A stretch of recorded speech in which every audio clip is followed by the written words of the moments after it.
CM Revanth Reddy గారు మీరు అధికారంలోకి వచ్చే ముందు ప్రతిపక్షంలో ఉన్నప్పుడు ఎగ్జిబిషన్ గ్రౌండ్ లో ఏం మాట్లాడారో ఒకసారి గుర్తు చేసుకోరి. అధికారం రాగానే మరి మర్చిపోయిరా, మరి గుర్తుకు రావట్లేదా మీకు? నేను గుర్తు చేస్తున్నా. మీరు ఏమన్నారంటే హైదరాబాద్ లో వీడు వచ్చిన కాంచి జీవితాలన్నీ సర్వనాశనం అయినాయి, కొంతమంది ఆత్మహత్య చేసుకుని, కొంతమంది డే నైట్ చేసి హార్ట్ అటాక్ వచ్చి చనిపోయారు. ఇప్పుడు మేము చేసిన కష్టం అంతా ఏమైతుందంటే ఆ డీజిల్ కు, మెకానిక్లకు, ఆటోమొబైల్ షాపులకు, ఇక అంతే. మా ఈ కంపెనీ వాళ్ళు ఎవ్వడు ఒక రూపాయి కూడా హెల్ప్ చేయరు. వాళ్ళకి ఎలాంటి హెల్త్ బెనిఫిట్ లేదు. ఒక్కొక్కరు ఏంటంటే ఇంటి రెంట్లు కట్టాలి, కాలేజ్ ఫీజులు కట్టాలి, హాస్టల్ ఫీజులు కట్టాలి, స్కూల్ ఫీజులు కట్టాలి. మూడు రోజులు ఇంటికి పోకుండా కంటిన్యూ చేసుకుంటా టైంకు అన్నం భోజనం ఇట్లా చేయపోయేసరికి ఏమైతుందో హార్ట్ అటాక్ లో చనిపోయారు. వాళ్ళకి ఎలాంటి హెల్ప్ లేదు. కాకపోతే మేమే డ్రైవర్లం తలా ఇంత 100-50 వేసుకొని కొంచెం మేమే. శ్రీకాంత్ రెడ్డి, ప్రసాద్, వినోద్ అన్న, సిహెచ్ రాజు, మల్లేష్ అన్న, వీళ్ళంతా ఎక్కడ ఏదైనా అంటే ఇంకా చాలా మంది ఉన్నారు. అందరి పేర్లు చెప్పలేక నేను ఇట్లా మెయిన్ పేర్లు అయితే చెప్పేసిన. చాలా మంది డ్రైవర్లకి ఏదన్నా అయితే ప్రతి దానిలో ఇన్వాల్వ్ అయ్యి సపోర్ట్. కస్టమర్ 3 యాప్లు బుక్ చేస్తారు, 3 బుకింగ్లు చేస్తే మేము ఆడికి పోతే 2 కిలోమీటర్ 3 కిలోమీటర్ పోతే 1 రూపీ కూడా వస్తలేదు మాకు. కస్టమర్ కేర్ చేస్తే వాడేమంటాడు, దరిద్రుడు మేము ఎలిజిబిలిటీ లేదు.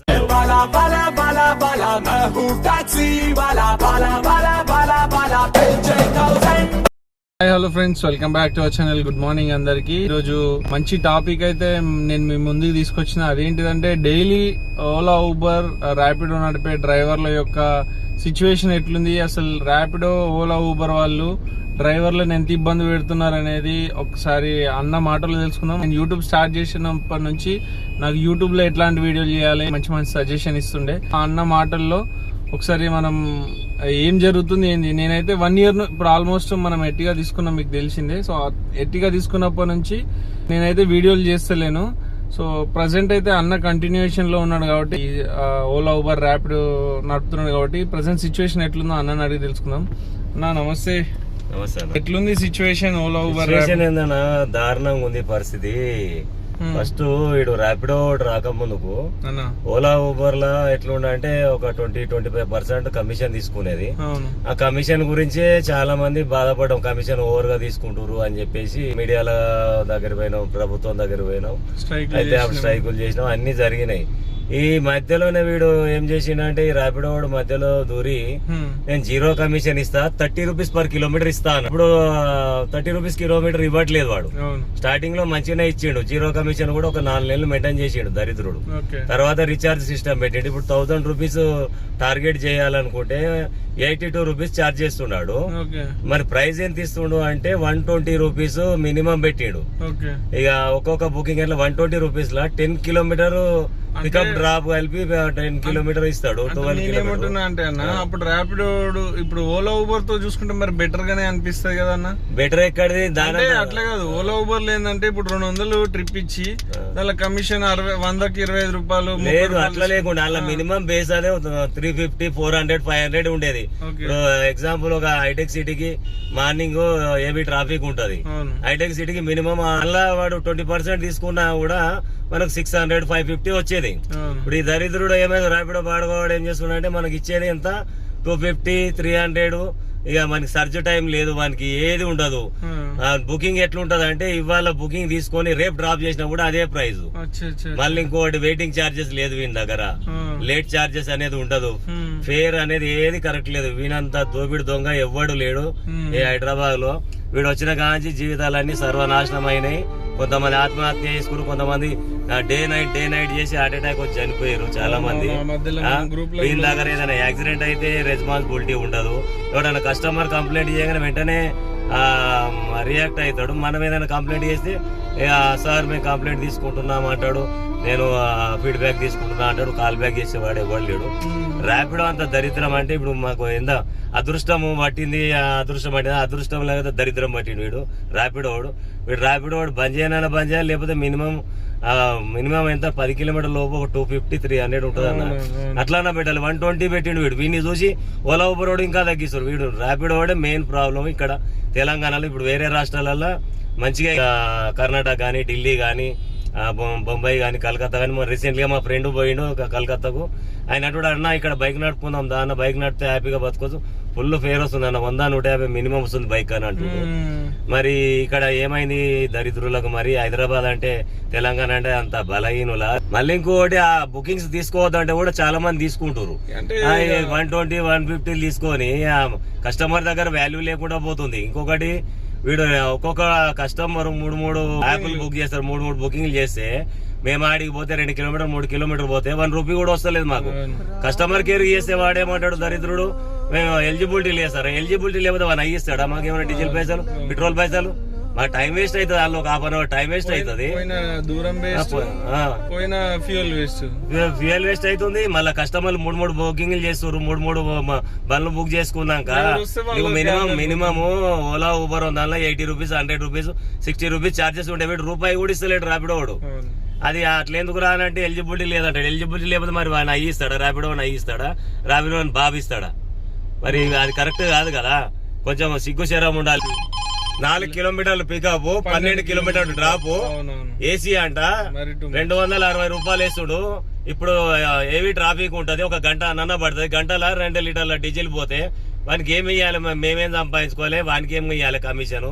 ఇప్పుడు మేము చేసిన కష్టం అంతా ఏమైతుందంటే ఓన్లీ ఆ డీజిల్ కు, ఆ మెకానిక్లకు, ఆటోమొబైల్ షాపులకు, ఇక అంతే. మా ఇంటికి తీసుకుపోయేది ఏం లేదు. ఇక్కడ హైదరాబాద్ బతకాలంటే ఇప్పుడు ఒక రెంట్ తీసుకుంటే 7,000-8,000 రెంట్ ఉన్నది, మినిమం రెంట్. పిల్లలను చదివించుకోవడము మాకు ఎంత ఇబ్బంది అంటే చాలా నరకం అవుతుంది. కంపెనీ వాళ్ళు ఎవ్వడు 1 రూపాయి కూడా హెల్ప్ చేయరు. వాళ్ళకి ఎలాంటి హెల్త్ బెనిఫిట్ లేదు. ఒక్కొక్కరు ఏంటంటే ఇంటి రెంట్లు కట్టాలి, కాలేజ్ ఫీజులు కట్టాలి, హాస్టల్ ఫీజులు కట్టాలి, స్కూల్ ఫీజులు కట్టాలి అని చెప్పేసి ఒక్కొక్కరు 2 రోజులు 3 రోజులు ఇంటికి పోకుండా కంటిన్యూ చేసుకుంటా అసలు టైంకు అన్నం భోజనం ఇట్లా చేయపోయేసరికి ఏమైతుంది, హార్ట్ అటాక్లు వచ్చి చనిపోయారు. వాళ్ళకి ఎలాంటి హెల్ప్ లేదు. కాకపోతే మేమే డ్రైవర్లం తలా ఇంత 100-50 వేసుకొని తప్ప చనిపోయిన వాళ్ళకి ఏమన్నా స్టేట్ గవర్నమెంట్ ఏమి ఇస్తలేదు, సెంట్రల్ గవర్నమెంట్ ఏమి ఇస్తలేదు. ఈ ర్యాపిడో వాడుకోవాలి, ఈ యాప్ వాడుకోవాలి కూడా ఒక 1 రూపీ ఉండదు వీళ్ళతోటి. చాలా ఇబ్బందులు అవుతున్నాయి.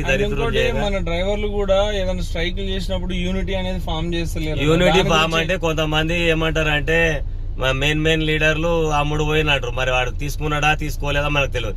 పోదామంటారు, రారు. ఒకవేళ అందరం గ్యాదర్ అయినాక వస్తారు, అది చెడగొట్టడానికే వస్తున్నారు. అండ్ ఇంకోటి నేను పర్టికులర్ గా అన్నతో వీడియో ఎందుకు చేస్తున్నా అంటే, అన్న మోటార్ ఫీల్డ్ లో ఉండబట్టి ఆల్మోస్ట్ 25 ఇయర్స్ అయింది. అంటే ఇంతకు ముందు లారీ ఫీల్డ్ లో ఉండే, అన్ని రకాలుగా అంటే రన్నింగ్ ప్యాసింజర్ ని కూడా కొట్టిన ఎక్స్పీరియన్స్ ఉంది, లారీ నడిపిన ఎక్స్పీరియన్స్ ఉంది. లాస్ట్ కి మన ఇప్పుడు ఫైనల్ గా క్యాబ్ ఫీల్డ్ కి అయితే వచ్చిందన్న. క్యాబ్ ఫీల్డ్ వచ్చి ఒక 5 ఇయర్స్ అయిందన్న, 4-5 ఇయర్స్ నుంచి క్యాబ్ ఫీల్డ్ లోనే ఉన్నాడు. సో అందుకోసమే నేను అన్నను పర్టికులర్. అండ్ ఇంకోటి డ్రైవర్లకి ఏదన్నా అయిందన్నా కూడా మన గ్రూప్ ఉండే కదా, గ్రూప్ లో ఉన్న శ్రీకాంత్ రెడ్డి, ప్రసాద్, వినోద్ అన్న, సిహెచ్ రాజు, మల్లేష్ అన్న, వీళ్ళంతా ఎక్కడ ఏదైనా అంటే ఇంకా చాలా మంది ఉన్నారు. అందరి పేర్లు చెప్పలేక నేను ఇట్లా మెయిన్ పేర్లు అయితే చెప్పేసిన. చాలా మంది డ్రైవర్లకి ఏదన్నా అయితే ప్రతి దానిలో ఇన్వాల్వ్ అయ్యి సపోర్ట్గా ఉన్నారు. సో అట్లా చేసినందుకైనా వాళ్ళకు కూడా సపోర్ట్ ఉండి ఏదైనా స్ట్రైక్ చేసినా, ఏదైనా ఇనిషియేట్ అంటే ఇది చేద్దామని వాళ్ళు ఏదైనా ముందుకు వచ్చినప్పుడు ప్రతి ఒక్క డ్రైవర్లు సపోర్ట్ చేయండి. కనీసం ఏమో అంటారు కదా, ఏదో చేయబోయి ఏదో అయింది అన్నట్టు, వాళ్ళు ఏదో మన కోసం చేయడానికి వస్తే వాళ్ళకి రిటర్న్ అయ్యే ఛాన్సులు చాలా అయినాయి. అందుకోసం వాళ్ళు కూడా కొంచెం డౌన్ అయిపోయారు. అట్లా అని చెప్పేసి మొత్తం డౌన్ అయ్యారని కాదు, వాళ్ళకి సపోర్ట్ ఉండే వల్ల మేము చాలా మంది కూడా ఉన్నాం. సో ఉన్న వాళ్ళు కూడా ఇంకా సపోర్ట్ ఉండాలని నేను కోరుకుంటున్నా. ఇప్పటికైనా ఇంకా ముందు మన లైఫ్లు, డ్రైవర్ల లైఫ్లు బాగుపడి ఈఎంఐలు మంచి టైంకు కట్టుకొని పిల్లలతో టైం స్పెండ్ చేసి ఉండాలనుకుంటే మాత్రం. ఇంకొకటి ఏంటంటే ర్యాపిడోని బైకట్ చేయాలి. మెయిన్ ర్యాపిడో వల్ల రేట్స్ అన్ని డౌన్ అయిపోయినాయి. ర్యాపిడోని బైకట్ చేద్దామంటే నిర్ణయం తీసుకొని ఒకసారి మొత్తం కంటిన్యూ ఎయిర్పోర్ట్ కాడనా ఎక్కడన్నా ఉండి అన్ని ఫోన్లలో యాప్లు డిలీట్ చేసి పడేస్తే, లాగౌట్ చేసి పడేస్తే అయిపోతుంది. అట్లా కంటిన్యూ చేద్దాం. లేదు అంటే ఇంకొకటి, ఇప్పుడు ఉన్న ప్రజెంట్లీ ఉన్న ప్రభుత్వము సీఎం రేవంత్ రెడ్డి గారు, మీకు గుర్తు చేస్తున్నా, మీరు అధికారంలోకి వచ్చే ముందు ప్రతిపక్షంలో ఉన్నప్పుడు ఎగ్జిబిషన్ గ్రౌండ్ లో ఏం మాట్లాడారో ఒకసారి గుర్తు చేసుకోరి. అధికారం రాగానే మరి మర్చిపోయిరా, మరి గుర్తుకు రావట్లేదా మీకు? నేను గుర్తు చేస్తున్నా. మీరు ఏమన్నారంటే చాలా అన్యాయం చేస్తున్నారు, యాప్ల వాళ్ళు చాలా అన్యాయం చేస్తున్నారు మీకు. మేము అధికారంలో రాగానే మీరు ఏమన్నారు, మీకు ఒక సపరేట్ యాప్ ఏర్పాటు చేద్దాం, వాళ్ళని పిలిపించి మాట్లాడదాం, వాళ్ళు వినకపోతే యాప్ తెస్తామని చెప్పారు. యాప్ ఇంతవరకు గతి లేదు. యాప్ మళ్ళీ మీరే ఇంకోటి ఏమన్నారు, separate welfare board driver car అన్నారు. మీరు ఒకసారి గుర్తు చేసుకోండి సార్. మీరు రేవంత్ రెడ్డి గారు మీరు సీఎం అవుతా అని కూడా కళ్ళలో కూడా ఊహించకపోవచ్చు. సీఎం అయ్యారు, కనీసం పేరు సంపాదించుకోరు. డబ్బు ఇవాళ ఉంటుంది, రేపు పోతుంది. డబ్బు ముఖ్యం కాదు, ముందుగా పేరు సంపాదించుకోవాలంటే ఎట్లా సంపాదించుకోవాలని తెలుసుకొని సెక్యూరిటీ గార్డులు పిఏల మధ్యలో ఉంటే అసలు వాస్తవాలు తెలియదు. బయటికి రావాలి, తిరగాలి, ఒక ఛాయనో సిగరెటో తాగకుండా బయట టిఫిన్ చేసుకుంటా బయట జనాలతో తిరుగుతుంటే ప్రాబ్లమ్స్ ఏమో తెలుస్తాయి. మీరు ఏడు పరదాలు ఎన్నుకుంటే ఏం కనబడుతుంది మీకు? మీరు అప్పుడు ఇచ్చిన మాట మీద ఉండూరి. మీరు ఏమన్నారు ప్రతిపక్షాలు ఉన్నప్పుడు? మేము రాగానే ప్రాబ్లమ్ సాల్వ్ చేస్తాం, మీకు ఒక సపరేట్ యాప్ తెస్తా అన్నారు. ఆ సపరేట్ యాప్ తలగబెట్ట రాదు మాకు ఒకటి. మేము మా పని మేము చేసుకుంటాం కదా కరెక్ట్. ఇప్పుడు మా రక్తం తాగుతారు వీళ్ళు. మేము పొద్దంతా కష్టపడి వీళ్ళ దినాలకు వారాలకు పెడితే మరి మమ్మల్ని ఎవరు చూడాలి? ఇప్పుడు పరిస్థితి ఇంత తీవ్రంగా ఉంటే కూడా మీరు పట్టించుకోకపోతే ఎట్లా? మళ్ళీ ఇంకొకటి ట్రాఫిక్ వాళ్ళతో ఇబ్బంది అవుతుంది.